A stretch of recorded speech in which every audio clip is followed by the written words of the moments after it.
Hi, everyone. We're going to start. I'm going to share the screen in a second. Hi, Naomi. Hi, everyone.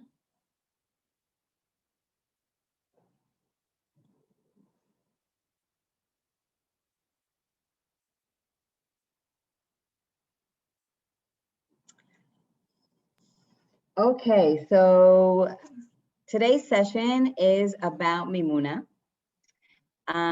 We have a lot on the agenda, so as usual, I always feel like it's the tip of the iceberg, but we're going to try to cover a lot of information and also experience a few things today.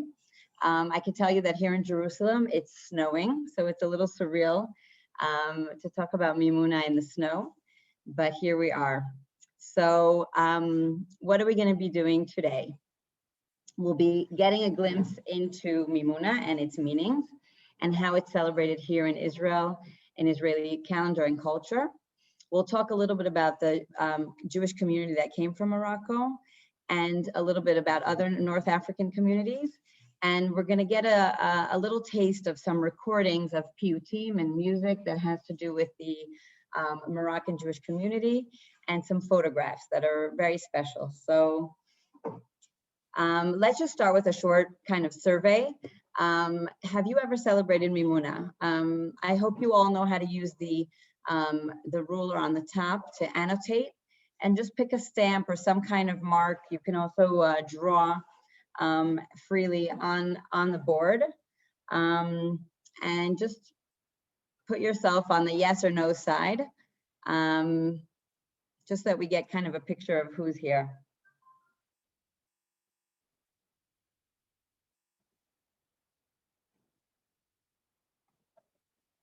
Okay, so far we see a few people who have celebrated and a few who haven't. And in any case, I hope that this session will sort of bring some new information and you know, help you learn more about the Mimouna either way. It's just interesting to see, you know, people who come to the session, where they're at and what their experience is. So I see more on the no side right now. Maybe we have some people joining us. I'm just going to clear the, sorry. I have to clear the board so that we don't have those on. All right. So let's talk a little bit about Mimouna and how can we start talking about Mimouna or basically any Jewish holiday without talking about the food. So we'll get soon to the different kinds of food that people serve in the Mimouna traditionally in a few moments. But just to give you a little glimpse into the kind of colorful and beautiful things that are on the table during the Mimouna. And the blessing that is very common is tirbachu v'tisadu, which means have a good time and enjoy yourself and enjoy the abundance that we're gonna sort of give you in this meal. And tisadu, which sounds like seuda, has that meaning of have something to eat. And also maybe sa'ad, which is another word for nursing or helping the other. And we'll see soon that that's also something that's very much connected to the Mimouna. So let's just get into the atmosphere by listening to one of the piyutim that's usually a chant that's usually said at the night of the Mimouna. This is from a website that's a collaboration between the NLI and Snunit, and there's a link here, and as usual, you're going to get the presentation in the end with all the links, so don't worry about it. Here we go.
Sorry. So we just heard this piyut, this chant that's typical of the night of the Mimouna.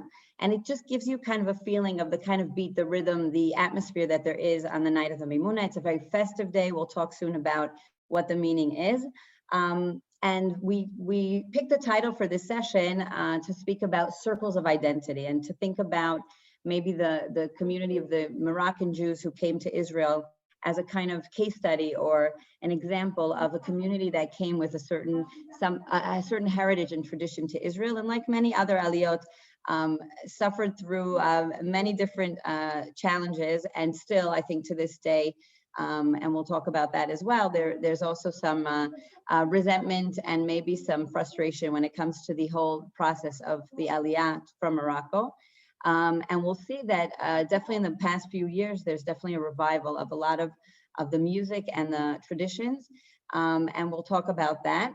Right now, I want to share with you a Mentimeter, just to talk about this general idea of circles of identity and what that really means. Because again, we chose that as a title because we felt that it might give us a little bit of a sense of what kind of challenges we have coming to Israel with a tradition, how our identity, each person in their own identity sort of has kind of a dialogue with the community, the broader community, with other groups in Israeli society, how that identity is kind of connected to the local or the identity in the country of origin.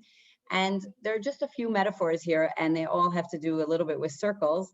And what I would like for you to do is log into this Mentimeter. You can log in by scanning this QR, or Dara, who I'm sorry I didn't introduce her. Sorry, in the beginning of this session, Dara, my colleague, is here with us, and she's probably already answering questions in the chat. So she is going to put a link to this Mentimeter in the chat box.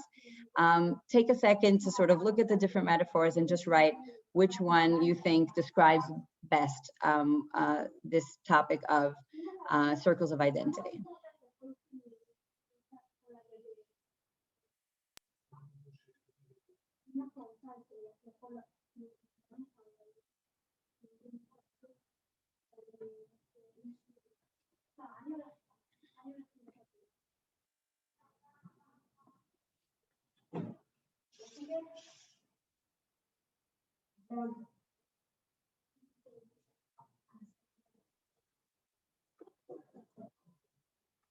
So as you're answering the Mentimeter, I'm going to share it and we'll see how many people have already answered and what our word cloud looks like. So here we have all kinds of answers. As some of you might know, a Mentimeter works on the premise of whatever word is written by more people gets a larger part of the screen. The word looks bigger. So some people wrote ripples, the Venn diagram. And if there's someone who maybe wants to say something about why they answered that, we have time for maybe one or two people to just share very briefly to explain why they wrote what they did. If someone wants to share.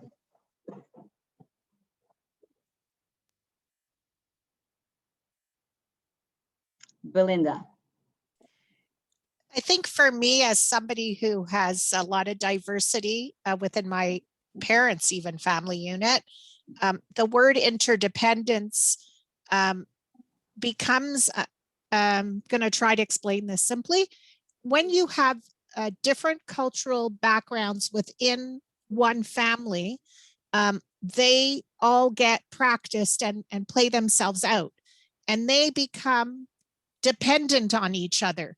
So, for example, let's say you have a Passover Seder and you're Greek and you eat rice, or you are Ashkenazi and your tradition is not to have that food at the table. It becomes every year at Passover, it's a discussion whether or not it happens at the table, but there's an interdependence. It becomes part of the narrative. So whether or not my mother chose to have the rice on the table, we all knew that from my father that you bet it is okay to have rice. So I Yeah. thought that's So a good one. So what metaphor did you choose to sort of I chose encompass that? interdependence and compass. And I chose interdependence because they mesh together and they The become Venn one. diagram? That basically, yeah. Okay. Okay. Yeah. So thank you for sharing. Yeah. And maybe later, hopefully at the end of the session, we'll also have some more time if people want to share more comments. Right now, I'm going to continue sharing the presentation, and we're going to talk a little bit about what Mimouna is and what are the customs that are part of Mimouna. So, Mimouna is celebrated on the 22nd of Nisan, which is Isru Chag Pesach, or the evening, the day right after Pesach. I have to say my oldest son was born then. His name is not Maimon, but it's Omer for the counting of the Omer. So Mimouna is celebrated right after Pesach, and we'll see that that's actually a very central part of this holiday. So the values of this day have to do with peace between neighbors, hospitality. There were a lot of customs of people just basically leaving their doors open. You would go visit someone else while someone else was at your house, meaning the doors were definitely open in Morocco and the different villages and cities even. There are a lot of piyutim, chants, and rituals that are connected to this holiday. A lot of them have to do with the way the dough is prepared, and we'll get to that. Different rituals that have to do with coins, and we'll see that this is a holiday or a day of celebrating the abundance and the blessing of the new year, and that's why these things are connected. During the day of the Mimouna, which is already the day after Pesach, people would usually go to have a picnic, get outside, and again, celebrate nature and renewal and the growth and the blessings. There were different kinds of competitions, and in some places to this day, the best dress, the nicest tea set, etc. So what is the meaning of the word Mimouna, and how does that give us sort of a hint to the kinds of the different layers this day has? So the word Maimon or Mimouna can connect to a few things. So there is a tradition that it's the day that Maimon, the father of the Maimonides, Rambam, passed away. And some even say that he passed away over Pesach and they couldn't commemorate his death. The news only reached some of the villages later. As we know, Rambam himself also lived in Egypt, and these are communities that were very much connected to this figure. And so maybe this day is the Hilula, is commemorating his death. Some even say that Rambam himself was born on Pesach, and so therefore the Mimouna is 8 days later, his brit. Maimun in Arabic means prosperity, luck, success, and that's really part of the content of this holiday. And it also reminds us of the word emunah, maimun or maimon, emunah. And why does faith connect to this day or to this special date of the year? We know that in the month of Nisan in the Bible is actually the new year, meaning we celebrate now traditionally Rosh Hashanah in Tishrei, but in the Bible, Nisan is actually the first month of the year. It's the month that Bnei Israel were born as a nation. And so there's a tradition that says that that's when we'll be redeemed. Now, Pesach has passed and the redemption hasn't come yet. So the Mimouna is sort of that day after Pesach, showing the faith in redemption, even though it's taking a while for it to come. And like we said, it's the blessing of a new year, especially the week, because we also have a tradition from the Mishnah that there are different parts of the year where different blessings are put upon us. And in Nisan or in Passover is when God basically makes a decision about what kind of year we're going to have when it comes to the agriculture and the wheat growing and for us to be able to eat. So it's a very meaningful day. There's also, like in almost any, I would say any holiday, any Jewish holiday, there's always some mythological kind of layer to it. And here, Maimon and Mimouna, which are basically two demons, who the male and the female demons, who this meal, this beautiful meal and this abundance is really sort of to please them and have them eat so that they don't come and disturb the peace. And there are actually a few traditions and rituals that have to do with going to a source of water and doing something that might remind some of us of tashlich, which is sort of a cleansing, maybe throwing something into a river. And that was more acceptable and more common in Morocco. Today, I think that it's less prominent, but it is one of the layers that we can find in this holiday. So the food on the Mimouna, of course, how can you have a Jewish holiday without food? Has a lot to do with that, with the flour, the grains, and why. So first of all, Muslim neighbors who lived in peace and in coexistence with their Moroccan neighbors for many, many years, they were friendly and they wanted to come over. But during Pesach, most people in the Jewish community did not have guests over because of the sensitivity of the laws of kashrut during Pesach.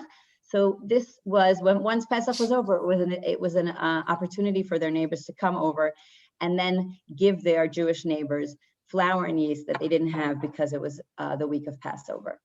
We said, we mentioned before that it's the time of the year that people pray for the wheat and the grain to grow. And so this is also why a lot of the foods are connected to wheat and grains. And it's traditionally a dairy meal. It's not that if you walk around Jerusalem on Mimouna Day today, you won't see people having a barbecue, but that's also something that Israelis do almost whenever they can. But traditionally, this is a day of a dairy meal. And maybe one of the reasons is that the neighbors, the Muslim neighbors, can bring something to eat and there's no problem with their with the kashrut of the meat. Maybe also because Mimouna has a little bit of Shavuot in it. We said that there's some customs that have to do with going to a water source and going out to nature and celebrating the growing of nature and the abundance. And also in Israel, many times on Shavuot is called Yom HaMayim. There are a lot of other traditions in Shavuot that connect to water, but there's the children's custom is to have water fights on Shavuot, and we see a little bit of that also during the Mimouna.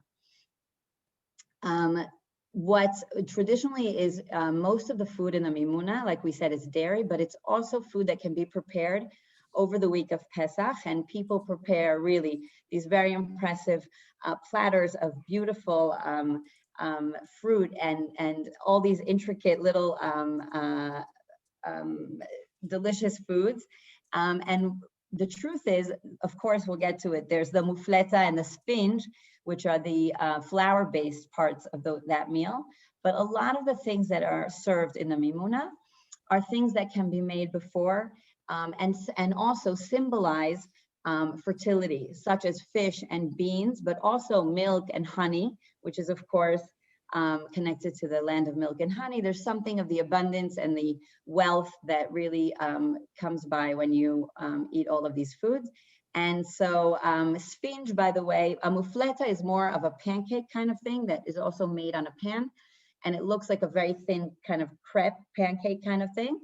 And the spinach, which might remind some of you of the word sufganiya, is basically that. And it's just the Arab word, and we hear the same kind of sound as the sufganiya, and what was, I think, from Aramaic originally and now in Hebrew, the spinach, which is basically a donut in oil.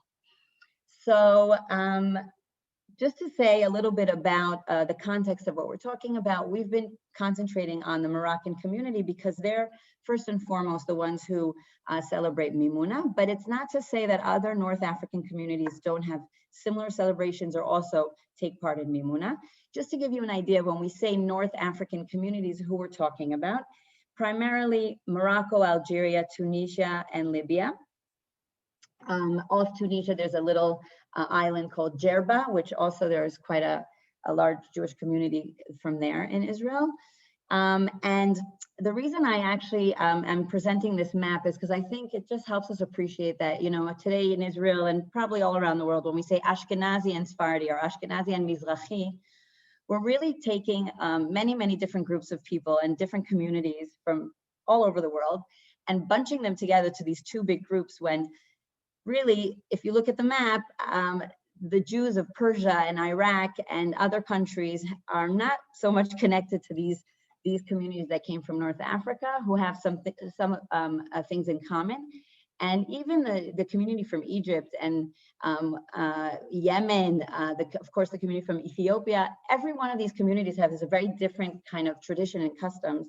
So it's important I think part of what we're talking about today is how sometimes these groups are put all together and the differences or the unique part of each one of these communities is a little bit erased. So it's just important for you to see when we speak of the North African communities, again, we're talking about Morocco today more, but we'll see a little something from Tunisia as well. So here, this is just an example, and we're going to review this quickly because I'm going to be mindful of the time, but there's a very similar celebration called Psisa in other North African communities that celebrated though on Rosh Chodesh Nisan.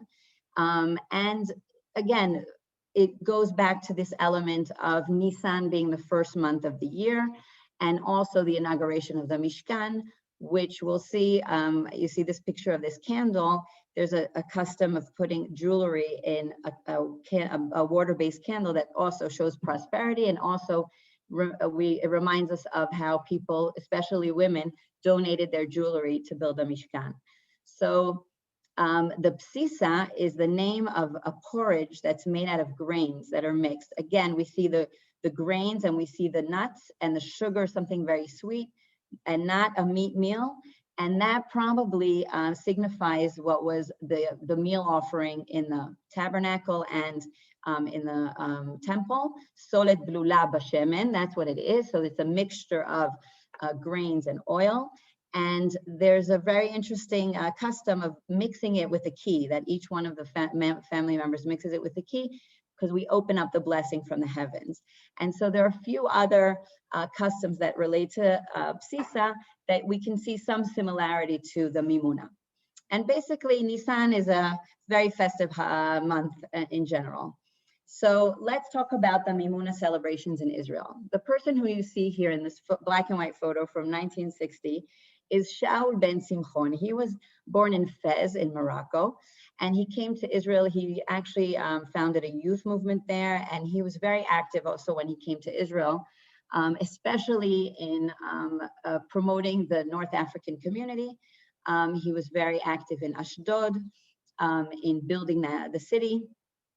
And we can basically say that Mimouna, which was of course celebrated in the homes of Moroccan Jews who came mostly in the 1950s to Israel, became, thanks to Shaul ben Simchon, really a public celebration. He really pushed for that. And the truth is, he was a Mapai member. Mapai, the left party, the Labor Party. And that connection might also explain something that we see, and we'll see a couple of slides about that soon, that many politicians come to visit the Mimouna celebrations. It's one of these festive days where politicians make a point of joining these celebrations. If we're going to be cynical, maybe to get votes, but it's a big question why that day has become a day where politicians really feel the need to join. In the picture on the bottom, you see Ben Simchon, the older man on the left, and to his left, or the right of the picture, is Dan Spiro. So he came to visit Shaul ben Simchon's Mimouna in 2014. And again, it's very common, I think this year with COVID, it's going to be a big challenge for a lot of politicians and of course a lot of families, but not to be able to celebrate the Mimouna in such big groups. So Shaul ben Simchon and some other people really wanted the Mimouna to be celebrated in a public way. It started in 1966 with a small group. 300 is really basically a few families who are all sort of interconnected. But in 1968, it becomes a much larger event in Jerusalem, and then later in everywhere in the country.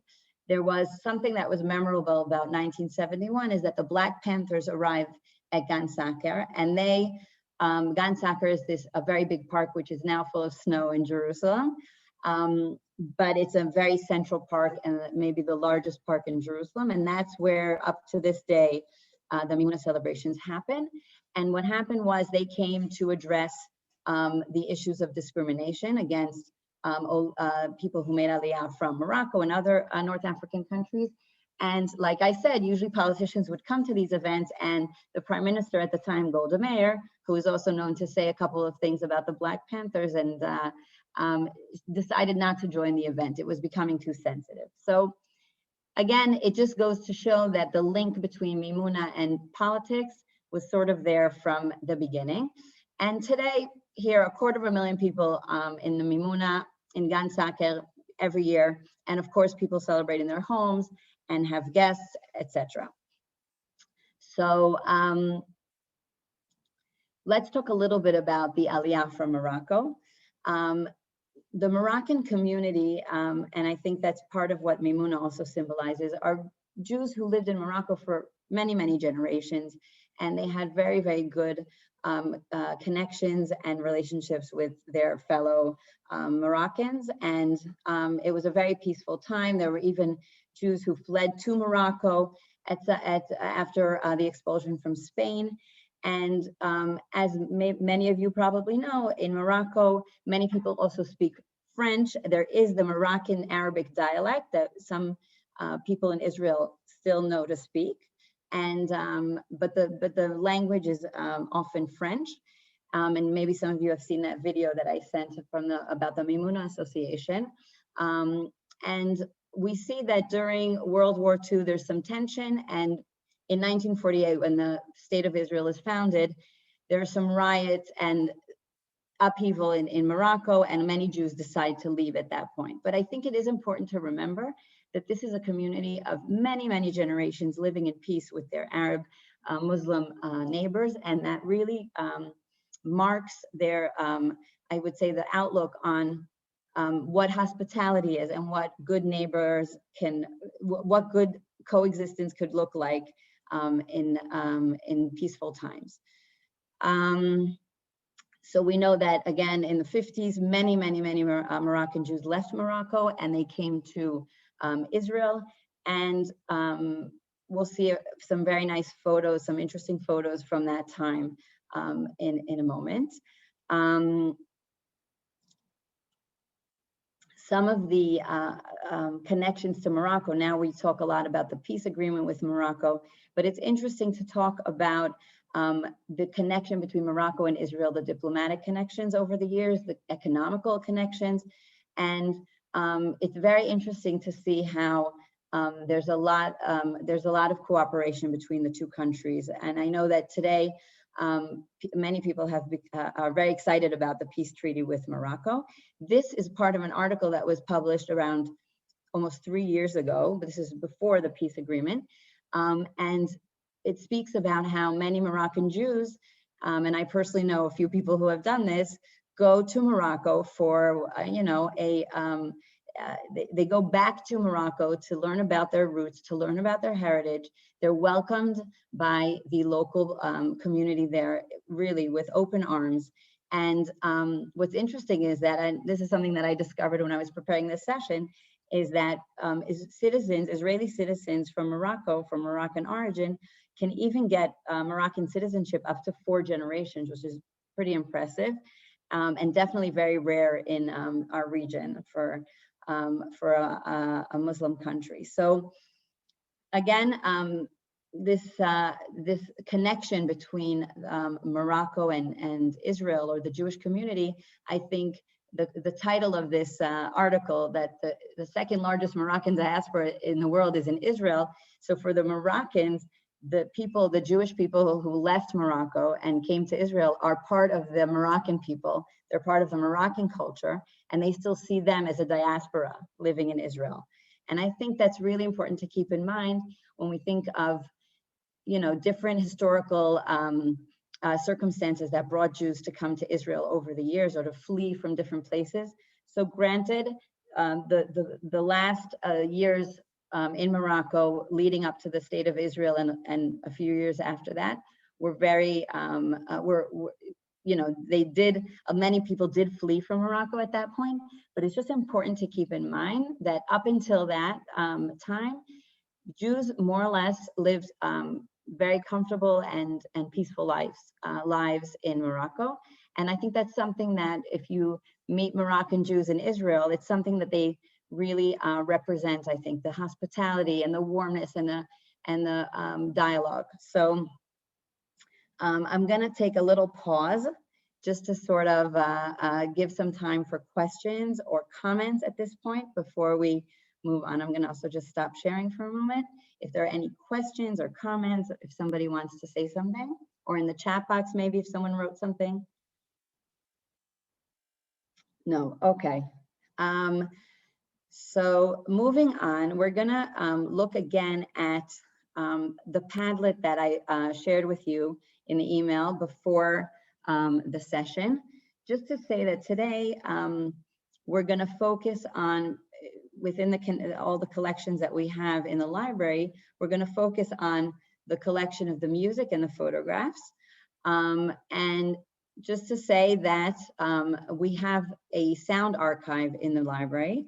And basically what we have in this archive is a combination of some ethnographic recordings, basically Israeli and Jewish music that was published, that was made in over the years. Really, it's the biggest collection in the world of Jewish music and Israeli music. There are also some very interesting recordings of life events like weddings, festivals, and of the Mimouna as well. And there's you'll see in the end of the presentation, we also have a link to one, like a sequence of recordings of different piyutim, different chants from different occasions. And also in that collection is a recording of the Mimouna chant, one of the Mimouna chants. And a lot of the material is also from the Kol Yisrael, from the radio. So, and also we're gonna focus on some of the photographs that we have in the library. So this is the QR code for our Padlet, and Dara is gonna also share the link in the chat. It's the Padlet that we sent you before. So if you, some people went in before the session, but now we're encouraging you to go in and look at the photos that we have in this Padlet and take a moment to sort of pick one of the photos and think about what resonates with you when you look at the photo. What are your thoughts when you think of identity, when you think of these, the experiences that these people in the photo have gone through? How does it connect maybe to you when it comes to identity? Take a moment to fill it out, and then we'll have a look and we'll regroup.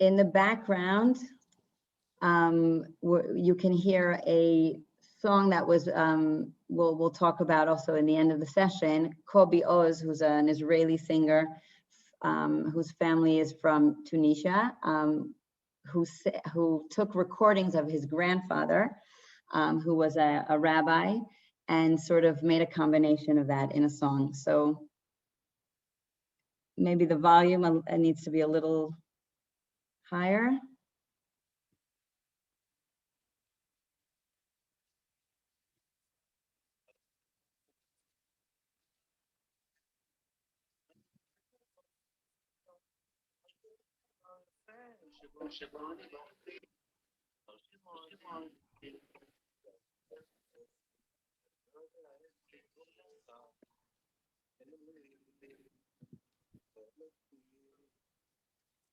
All right, so as you're filling out the Padlet, and it's your choice, I see there are some people who are writing about some of these photos, and this is a link obviously that you still have, and you can always fill out later or come back to and look at what other people have written.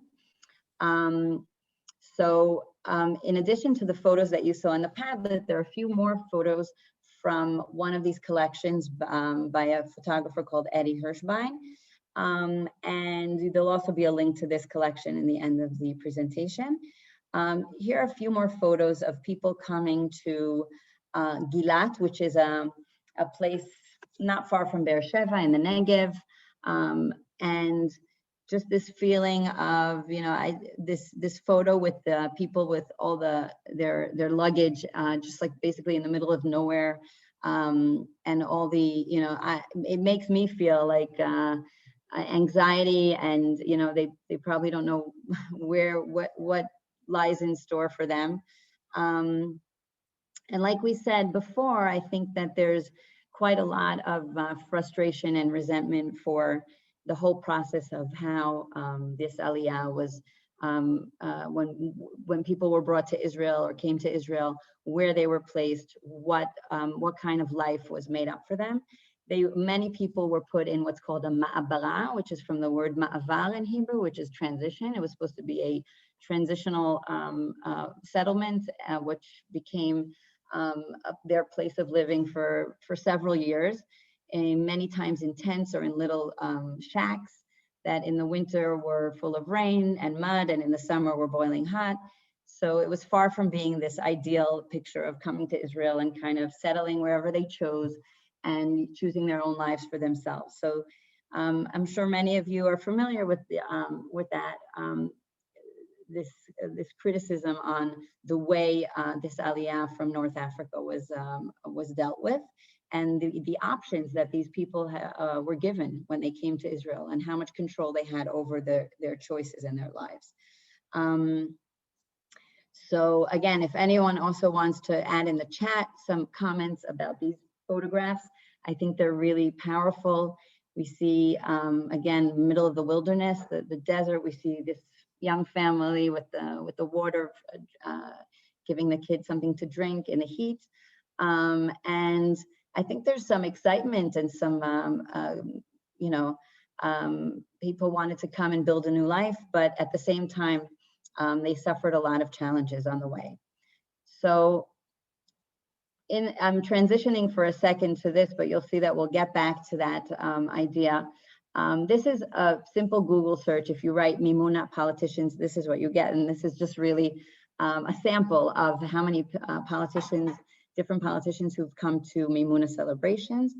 And one of these historical photos from Dan Hadani archive is this one, probably one of the first few years of the celebrations in the probably 1970 or 71.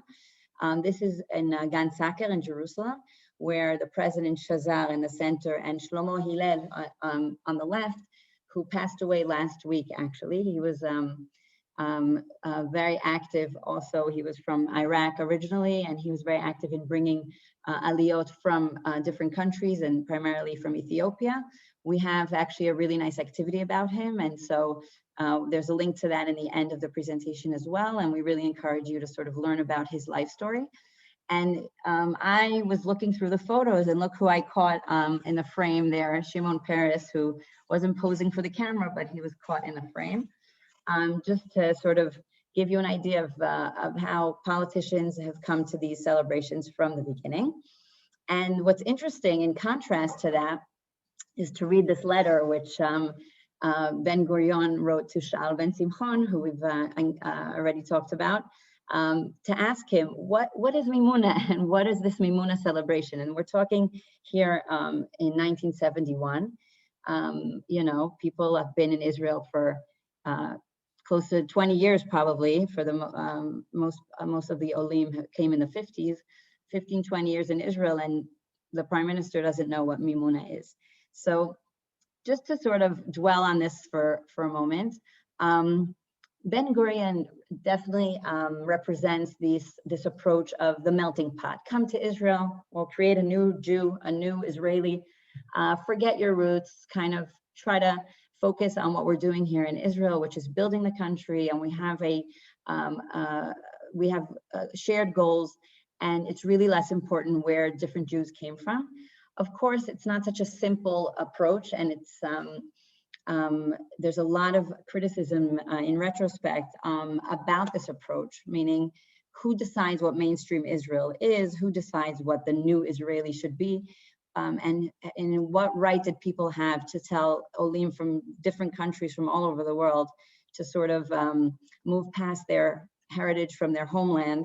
And yes, they came to Israel because of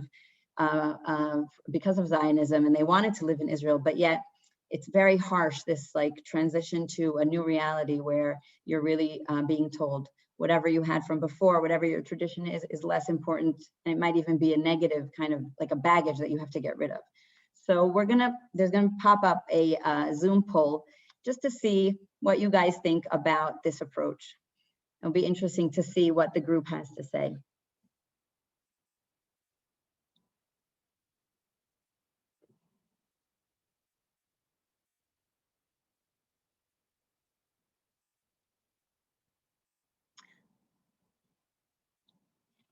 I'll read the question. What do you think about Ben-Gurion's approach? It was necessary at the time and it's irrelevant today. Another option is if there was a different prime minister and a different approach those years, maybe Israel would have been much better today. And the last statement is, I agree that Israel should be a place that's based primarily on the common denominator and not what divides us. And there's a price to living together.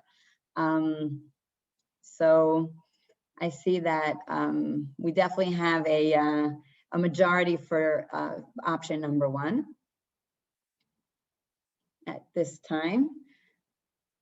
We'll give it another few seconds.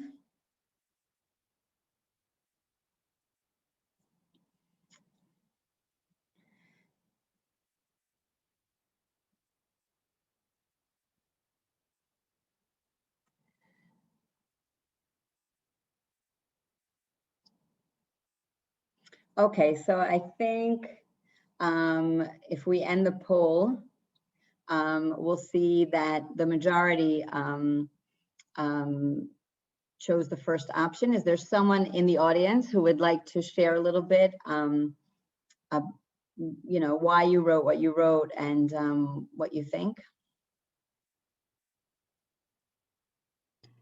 Yeah, I think it was a very popular approach, even in this country among Ashkenazim who came. You know, for example, in addition to Yiddish, my grandmother spoke 2 other languages fluently when she came here as a child. Okay, and she didn't. The only language my father learned in the home was Yiddish, and she later regretted not teaching any to her grandchildren. I could have grown up being fluent in Yiddish and Russian, if not also Ukrainian. So it's a loss because I really believe that, bli safa in tarbut. You don't have the language, you don't have the culture. It's simple. It's as simple as that. Mm-hmm. Thank you. Does someone else want to maybe share either what you wrote in the poll or in general, a comment about that question of the melting pot and the price people pay, especially when we're talking about coming to Israel and rebuilding the country and all those challenges that people had at the time?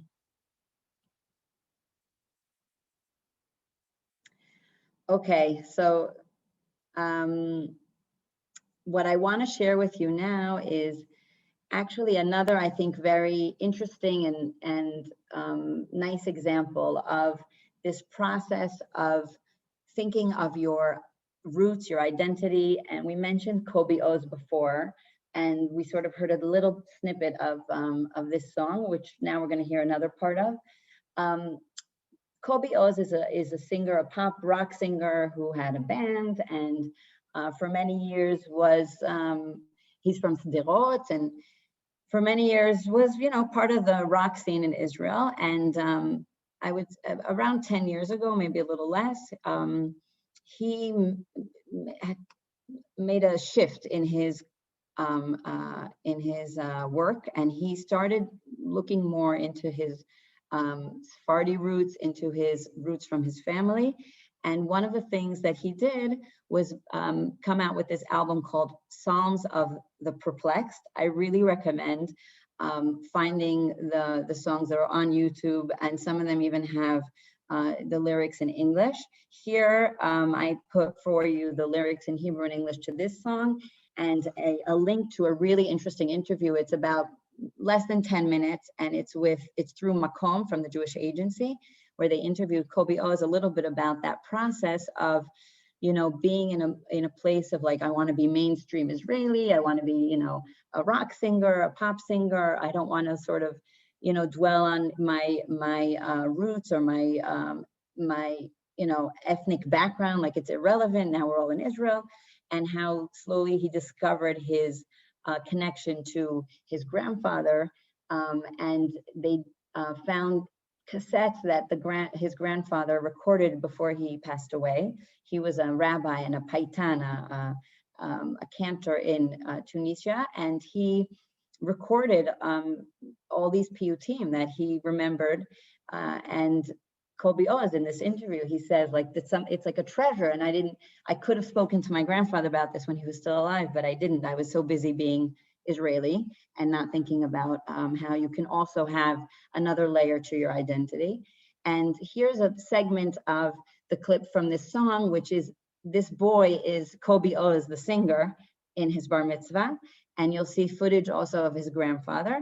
On the side, some of the lyrics of the song that I think also sort of shed some light on Kobe Oz's message here about what the Sephardi moderation, the community, can bring to Israel, and why it's so important for us to think of the way, you know, we can come together despite differences, and maybe even celebrate the differences and the traditions. So here we go. יש לי מלא בקשות, בקשות, בקשות, בקשות לבקש ממך, למרות שאצלי בסך הכל, הכל בסדר. חבר לחיינו, מארבע כנף מורתה, ותלך תשתחנו, תמתינו דבל ונפש.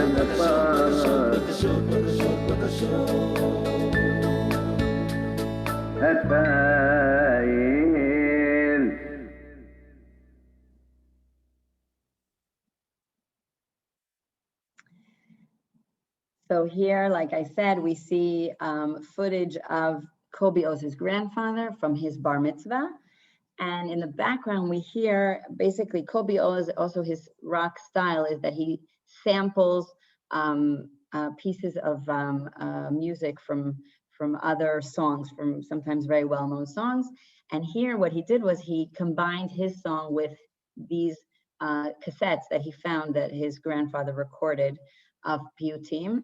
Again, I really recommend watching the interview and also listening to the entire song. This was just a little segment. But one of my favorite lines in the song is, look how people are bit by bit leaving behind the tension, and in the end just want to be united in this great synagogue called the land of Israel. I really personally like that line. Oh, sorry. So moving on. Okay. Here are some links that we are offering about. Some of these are links to the resources we presented today.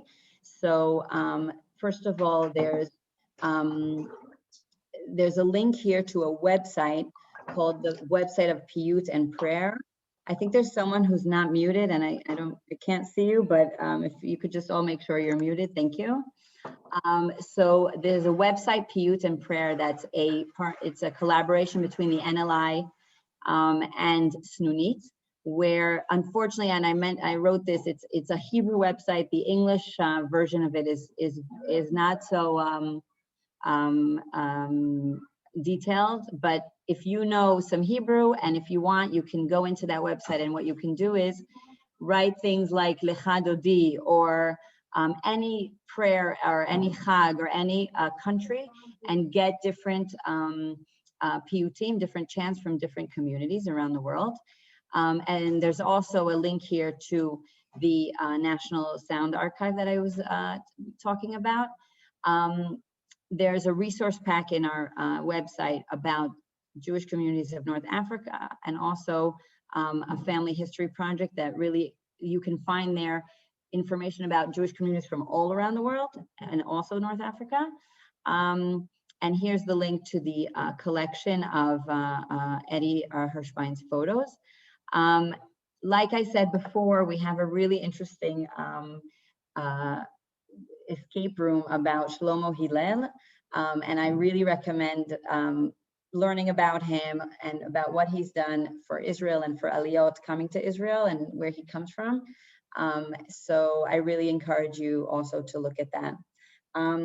What I would like to do now is, first of all, we're going to send in the chat box, we're going to send the feedback form, and we really encourage you to fill it out and sort of share with us what you are taking from this session. And in general, if you have comments or ideas for us, we're really open to hearing your feedback.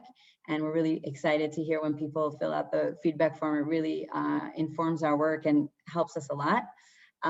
In the few minutes that we have left, I'd like to open the floor to some comments and conversation from the session. And if anyone wants to share thoughts, comments, etc.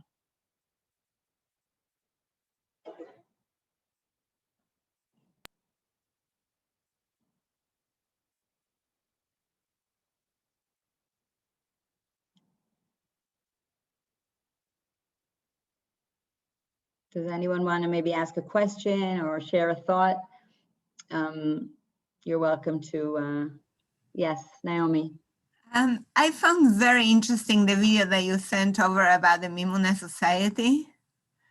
You know, and like I would love to hear, I don't know if there's anything else that, you know, now that there is peace, or it seems that the peace was already kind of pretty deep, had deep roots in the country, but what do you think is going to happen now in terms of the Israel and Morocco relations? It's really interesting because, first of all, I think that the fact that young Muslims are interested in this, what we see as part of Jewish heritage, but what they see as part of the Moroccan heritage, and really that they appreciate that the fact that today there are barely any Jews living in Morocco. It's like it's a part of their culture that is sort of missing. I find that really amazing. It actually also reminded me a little bit about what we see today. Maybe it's a little different, but similarly in Poland, there's a whole, there's a movement to sort of, you know, showcase and talk about the Jewish life before the Holocaust and the Jewish heritage that was so intertwined in Polish culture, and what Jews had contributed to the culture in Poland. So similarly, I think that there are some places in the world that Jews were just such a central part of society, and the fact that in a short period of time they basically left that country, and it's a huge loss for that country, for the country of origin. And I think the fact that there's a group of quite a big group of Muslim Moroccans who can appreciate that and want to celebrate the Jewish culture because they can appreciate how much that culture has contributed to Moroccan culture. I think it's amazing. I'm very optimistic when it comes to the relations with Morocco. I think, again, that many people have visited Morocco. I know a lot of my friends who aren't from Morocco originally, or their parents aren't, but have traveled there and have seen, you know, the Jewish community there. It's not a big community, but it's still there, and still people are preserving Jewish life there. And I mean, look, in our region, it's rare to have a country like that, a Muslim country you can travel to so freely. So it really is exciting, I think. Any other comments or questions? Okay, so we'd really love for you to take a moment to fill out the feedback form now when things are fresh. And again, the presentation and all the materials are going to be up on our website, on our webinar page of Treasures. So it was great seeing you. And I'm thanking the snow, that my internet survived this snowstorm. For us, it's not such a storm, but like, you know, It's all relative, but thank you everyone. Thank you, Dara. Good to see everyone, and we'll see you next time.